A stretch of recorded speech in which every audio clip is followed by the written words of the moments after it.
Hey guys, welcome back to the channel. In today's video, we're going to cover education savings plans. A good friend of mine is expecting her first child in the next month or so, and she asked me, what should I be doing today to save for my child's education 18 years from now?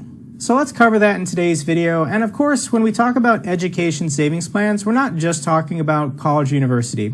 We're also talking about apprentices, vocational schools. There are lots of good opportunities for children when they turn 18 to pursue a career that can support themselves. But let's be honest, the student loan debt crisis is occurring in our nation's universities. Currently, the debt is around $1.59 trillion. I remember it went over $1 trillion about when I graduated from school. Luckily, I went to a state university. I only graduated with about $38,000, and I was able to pay that off in about 5 years. However, there are lots of students graduating from college right now, and they're not so lucky. And graduating from undergrad or graduate school, six figures in debt, you're at a serious disadvantage from your peers going forward in life. And as a parent, you really only have three options. If option one, you say the child is responsible for paying for their own education, then you really don't have a say in whether or not they pursue an education. If a child at age 18 says, college is too expensive, I can't afford it, I don't want to take on the debt to go to college, then guess what? They're not going. So if you value education, then this leads to option two, where they take out maybe some loans, but you take out additional loans to help pay for your child's college. This is a bad plan as an adult, as a parent, taking on debts at not a favorable interest rate to pay for your child's education. So this leads to the third option where, as a parent, you should be saving and investing today in order to pay for your child's education 16, 17, 18 years from now. And the government has codified into the law two different options for you. There is the 529 and then the Coverdell Education Savings Account, sometimes called ESA, sometimes called an Education IRA. I don't want to call it an IRA because that's confusing. It is not a retirement account. It is a savings account. So let's call it what it is, ESA. And first, let's cover what is the same about both of these accounts. Well, you contribute after-tax dollars. What does that mean? That means you earn an income, you pay your federal income tax, you pay your state income tax. Any money you have left over, that's your discretionary money. You can use that money to invest in either a 529 or an ESA. When you do that, when you put it in an account, whatever you're invested in the account, it'll grow tax-free, and then when you withdraw it in the future, you can make withdrawals and not pay any taxes on what you earned in that account. Additionally, you can roll these accounts into other children. So if for whatever reason your first child gets a scholarship or doesn't want to go to school, you can roll over these accounts for other beneficiaries. All right, so now let's cover the differences. The first one is who manages the funds. Well, 529s are state operated, meaning that every state operates its own 529 plan. So whatever state you're a resident in, you need to investigate for my state, what is the 529 plan?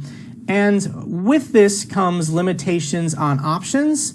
Potentially with your 529 plan, you're going to get only a couple options to select from. Or worse, you have no control at all. You just have to say, the state is in charge of investing my money for my child's education. It is what it is.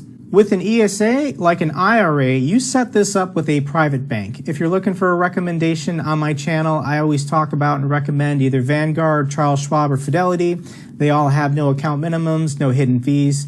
And once you put the money in the account, in the ESA, you can invest in whatever you want. If you want to do index funds, you can do index funds. If you want to put it in gold, you can put it in gold. If you want to do REITs, you can do REITs. You have complete control over how you invest for your child's education in an ESA account. Can you deduct contributions to an ESA or a 529? For an ESA, definitely not. However, for a 529, because it's run and operated by the state, there are numerous states that allow you to deduct contributions, maybe up to a certain amount, from your state income tax. So definitely whatever state you reside in, there could be tax savings for you if you participate in their state's 529 plan. How much can you contribute? For an ESA, it's very simple. It's just $2,000 per year. It's been at that limit for a while, so I'm thinking in the near future they might increase that contribution cap, but for this year, 2020, it's $2,000 plan. You can contribute a total of up to $529,000 into your child's 529 account. So 520, that should get the job done. And this isn't even what the account is growing to accumulate to. This is just your contribution aggregate limit over your child's lifespan. And even the states with the lowest aggregate limits, Georgia and Mississippi, are the smallest at $235,000. $235,000 over 18 years is still $13,000 a year. So I feel like the aggregate limits for the 529s are more than generous. Now, who can contribute to these accounts? For an ESA, it's $2,000 per child, not $2,000 per contributor.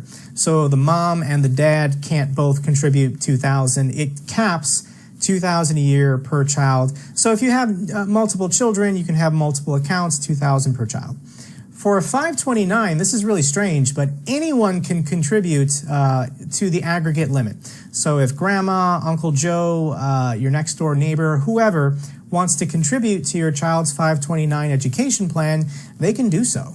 Now, is there a limitation on contributions if you make more than a certain income? If you're familiar with the rules of a Roth IRA, if you make more than a certain amount of money, you can't contribute to a Roth IRA. Same is true with an ESA. If you make more than $110,000 a year, then you're not actually eligible to put money into your child's ESA account that year. It's $220 if married and filing jointly. For a 529, there actually is no income restriction on who can contribute. However, once again, definitely check with your individual state.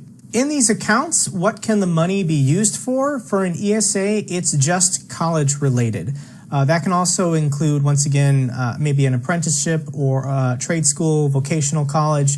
However, for a 529, there's no restrictions. You can use it for all of those things, same as an ESA, but you can also use it for K-12 education. Why would you do this?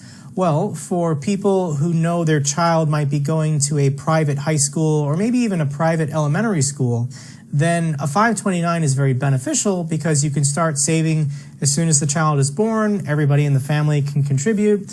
And then when it's time to start paying the bill, maybe for a middle school or a high school, you can actually do that with a 529 plan, not with an ESA. When does my child have to use this money? There's more limitations on ESAs. For an ESA, you actually have to stop contributing to the account once the child turns 18. And the money in the account has to be used for education purposes by age 30 of the beneficiary. Now, once again, if you have more than one child, you can always roll over the money to another child, a younger child. For a 529, there's no time limit and there's no age restriction. Once again, check with your states, but if the money in this account just keeps growing and growing, this benefit, this cash can be used at any age. What is the penalty for not using the money in the accounts? Let's say you just want to take it out and spend it on something else, not education related. Well, this is actually the same. If you take the money out, you're going to have to pay ordinary income tax on it plus a 10% penalty. This is a terrible idea because if you had just put this money in a normal taxable brokerage account, held it long term, you'd be paying long-term capital gains rate. It's about 15%. So taking money out and not using it for education purposes, this would be a terrible idea. Definitely don't do this. So let's wrap it up. And what are the pros and cons of a 529? Well, the pros of a 529 is you can contribute a lot of money. In states like New York or California, $500,000. There's also no income limitation. It doesn't matter how wealthy you are. So 529s are excellent for legacy families, wealthy families who want their kids to go to the best private schools and then maybe go to Harvard or Yale someday. You can also get state income tax deductions depending on your state. The money, once again, can be used for K-12 education, and there's no age limitations. So if you want to go back to grad school or get a PhD in your 30s or 40s, you can still use the money in your 529 account. What are the cons? You don't control the funds that you're invested in. For that reason alone, I don't personally think kids, but Just thinking about it, the fact that you do not control the funds means you're most likely going to be put in a target date fund. I looked into a couple states. This is exactly what they're doing. I personally do not recommend or support target date funds. What this means is if your child is going to come of age, turn 18, for example, in the year 2040, it would default robo-advise you to be in stocks a certain percentage, and then as you get closer to that target date, it switches from stocks to bonds. And worse, it might be holding cash in the fund. So in my opinion, there's no reason with 18 years to maturity date to have any of your money in bonds, but target date funds all do this. What do I recommend? I recommend a simple low-cost index fund tracking, for example, the S&P 500. We'll talk more about that in a second, but if you're rich enough, for a 529, it might not matter. If the aggregate contribution limit is over $500,000 in some states, then if you're only getting over the long run a 5 or 6% return, you might not care. Now for an ESA, the pros and the cons are really just flipped. The cons is the income limitation. If you're married and you make more than $220,000 a year, then you can't contribute to an ESA that year. There obviously won't be any state deductions because the states don't care if you have an ESA. You have to stop contributing when your child turns 18, and you must use the money before the child turns 30. And the biggest con, you can only contribute $2,000 per year. What are the pros? You can control what you invest in. So what do I recommend? Well, I would recommend you just do a S&P 500 index fund.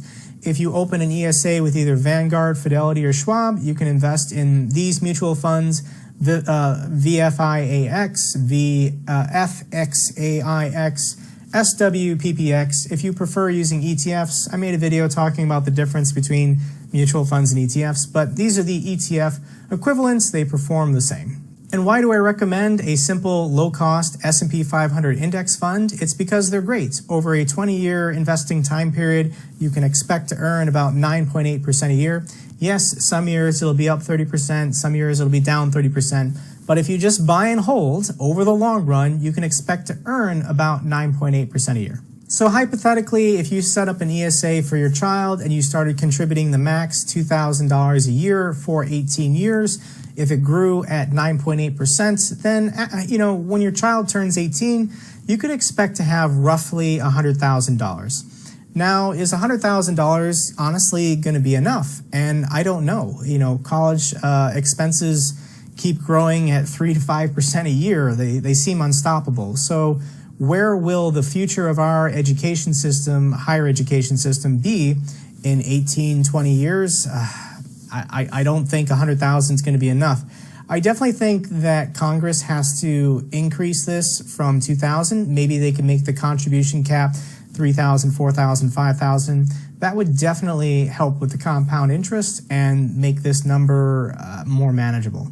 And there you have it, guys. We covered the difference between 529s and ESAs. There actually is a third option for saving for your child's education. I'm going to make a completely separate video for that because this one's running kind of long. So definitely the next video on my channel, I will discuss that. Check that out if you're interested. Okay, guys, if you enjoyed this video, give me a thumbs up so the algorithm knows it's good. In addition, consider subscribing to my channel if you haven't already. We talk about finance and investing issues on this channel. And if you have any comments or questions, leave me one down below. I love hearing from you guys. I'll try and help if I can. And until the next video, take care.